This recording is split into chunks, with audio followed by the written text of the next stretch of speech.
2 இயர்ஸாக பார்த்தீங்கன்னா நான் நிறையாவே டிராஸ்டிக்கலாக குறைச்சிருக்கோம். நம்ம தமிழுக்கு நீங்கள் சொன்ன மாதிரி ஆப்ஷன்ஸ் எல்லாமே குறைஞ்சிருக்காது. உள்ளபடியாக நாங்கள் ஹாப்பி. ஏன்னா ரிசல்ட் நான் வெளியிட்டனால எனக்கு தெரியும். அது மேக்ஸிமம் நான் பார்க்குறது அதான் நான் பார்ப்பேன். நான் பொதுவாக எவ்வளோ ஆப்சன்டீஸ் இருக்குன்னு குறைஞ்சிருக்கு. கொஞ்சம் கொஞ்சமாக நம்ம குறைச்சிக்கிட்டே வரோம். நாங்கள் பசங்களுக்கு இப்போ நாங்கள் ஓவரால் நீங்கள் இப்போ ஆப்சன்டீசம் எடுத்து பார்த்தீங்கன்னா ஒரு ஸ்கூலுக்கு 1.5 பையன் ஆப்சென்ட் அந்த மாதிரி கணக்கு தான் வருது.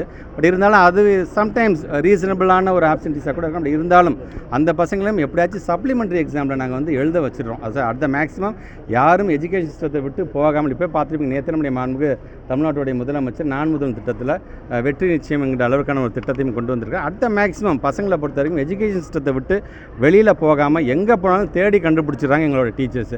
4 நாள் வரலாம் பொட்டன்ஷியல் ட்ராப் அவுட்னு தெரிஞ்சால் கூட நேரடியாக ஹெச்எம்ஸ் எங்கள் டீச்சர்ஸ் நேரடியாக அது கிராமம் எந்த குக்கிராமம் வந்தாலும் சரி உள்ளே புகுந்து அவங்க பெற்றவங்களை வந்து இப்போ கன்வின்ஸ் பண்ணி அந்த பசங்களை கொண்டு வந்து ஸ்கூலில் விடுறதுக்கான அந்த வேலை நடைபெற்று கொண்டு தான் இருக்கிறது. கண்டிப்பாக எங்கள் டீச்சர்ஸ் நல்லா பண்ணுவாங்க.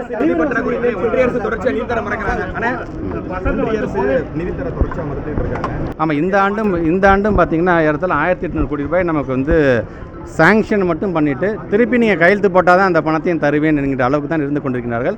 7ஆம் தேதி அன்று எங்களுடைய மாண்பு தமிழ்நாட்டு முதலமைச்சருடைய பள்ளிக்கல்வித்துறை சார்ந்திருக்கின்ற ரிவ்யூ மீட்டிங் நடக்கின்றது.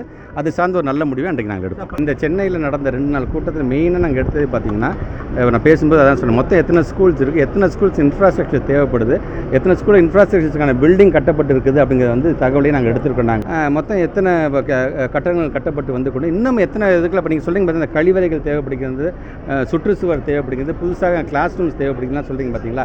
ஸோ அது சார்ந்து சில தகவல் எடுத்துகிட்டு ஒவ்வொரு ஆண்டும் பார்த்திங்கன்னா ஆர்டி மூலமாக நபார்டு மூலமாக என்ன பணம் எங்களுக்கு சேங்ஷன் ஆகுதோ அந்த சேங்ஷன் ஆன பணத்தை ஸ்ப்ரெட் ஓவராக ஒரே மாவட்டத்துக்கு மட்டும் இல்லாமல் தமிழ்நாட்டுக்கு எல்லா மாவட்டத்துக்கும் பகிர்ந்தளிக்கின்ற விதத்தில் தொடர்ந்து செய்து கொண்டிருக்கும். அதனால தான் பேராசிரியர் பள்ளி மேம்பாட்டு திட்டம் என்ற வகையில் 7500 கோடி ரூபாய் இன்றைக்கி ஒதுக்கீடு செய்யப்பட்டு இது வரைக்கும் 5000 கோடிக்கு மேலே அதை நாங்கள் வந்து பயன்படுத்தியிருக்கோம். இதில் கிட்டத்தட்ட 8000க்கும் மேற்பட்டிருக்கின்ற வகுப்பறைகள், கழிவறைகள், சுற்றுச்சுவர் எல்லாமே கட்ட